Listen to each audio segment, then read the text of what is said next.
YouTube, at naghahakot na naman tayo ng ulingin. Ito nga ho pala kasalukuyan kong sasalang ngayon dito sa bagong pag-uulingan ko. May binigay kasi dito kahoy sa akin, kaya umpisahan ko na ho sa paghahakot. Ginamit ko na ho pala dito yung aking motor na bagong kuha, dahil medyo malayo-layo din yung pinaghahakutan ko, kaya ito. At kahit pa paano malaking tulong sa paghahakot. So matatagalan ho kasi ako pagka inisa-isa kong hinakot mula doon sa malayo.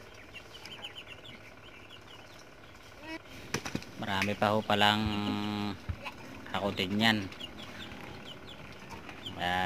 Mayroon pa akong mga naunang nahakot at saka may mga putulin pa. Marami kong kahoy na ibinigay dyan, kaya uunahin ko na ho muna yung mga unang naputol namin. Yan, at babalik na ho ako dun sa naghahakutan ko ng kahoy niyan. Yan. Yan nga pala yung puno ng mangga na pinutol ng tatay ko.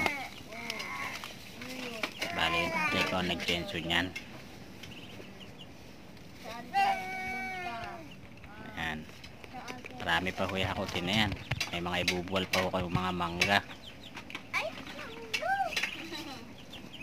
Yan. Tsaga-tsaga lang, hakot-hakot. Di bali magbalik-balik, huwag lang magparang iwi-ngiwi. Kaya mga ka-YouTube, sana subaybayan nyo yung video na to hanggang sa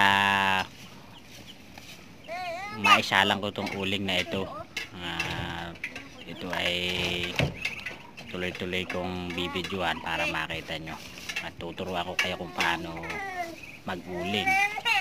Papakita ko sa inyo bawat step ng pag-uuling dito, hanggang sa pagkakamada, pagtatabon, paghahangon, hanggang sa pagbebenta nitong uling.